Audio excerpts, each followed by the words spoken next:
Kottayam medical കോളേജിൽ ഇന്നലെ ഉണ്ടായ അപകടത്തെക്കുറിച്ച് ജുഡീഷ്യൽ അന്വേഷണം നടത്തണമെന്ന് KPCC president Sunny Joseph. Medical college സന്ദർശിച്ച ശേഷം വാർത്താലേഖകരോട് സംസാരിക്കുകയായിരുന്നു അദ്ദേഹം. ഉയർന്ന തലത്തിലുള്ള അന്വേഷണം, ജുഡീഷ്യൽ എൻക്വയറി.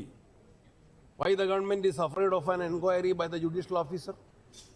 ജുഡീഷ്യൽ എൻക്വയറി തന്നെയാണ് ഈ കാര്യങ്ങളുടെ എല്ലാ ഭാഗങ്ങളും വെളിച്ചത്ത് കൊണ്ടുവരാൻ സാധിക്കുന്ന തരത്തിലുള്ള ജുഡീഷ്യൽ എൻക്വയറി ഞങ്ങൾ ആവശ്യപ്പെടുകയാണ്. ഇത് കോട്ടയം മെഡിക്കൽ കോളേജിൻ്റെയും തിരുവനന്തപുരം മെഡിക്കൽ കോളേജിൻ്റെയും യഥാർത്ഥ ചിത്രമാണ് ഇന്ന് നമ്മൾ വളരെ വേദനയോടെ കണ്ടറിഞ്ഞ് കേട്ടറിഞ്ഞ് മനസ്സിലാക്കുന്നതെങ്കിൽ ഒട്ടുമിക്ക ഗവൺമെൻറ് ആശുപത്രികളിലും മതിയായ ഡോക്ടർമാരില്ല, മരുന്നില്ല, മരുന്ന് വാങ്ങിയതിന് പൈസ കൊടുത്തിട്ടില്ല, ഉപകരണങ്ങളില്ല. അതാണ് തിരുവനന്തപുരത്ത് വ്യക്തമാക്കപ്പെട്ടത്. അപ്പോൾ പല സ്ഥലത്തെയും സംഭവം തന്നെയാണ്. കാരണം എന്ത് ചെയ്താലും നികത്താൻ പറ്റാത്ത നഷ്ടമാണ്. ഇറപ്പേർ വിളിഞ്ചൊലി നികത്താൻ പറ്റാത്ത നഷ്ടമാണ്. ആ കുടുംബത്തിന് മതിയായ നഷ്ടപരിഹാരം കൊടുക്കണം.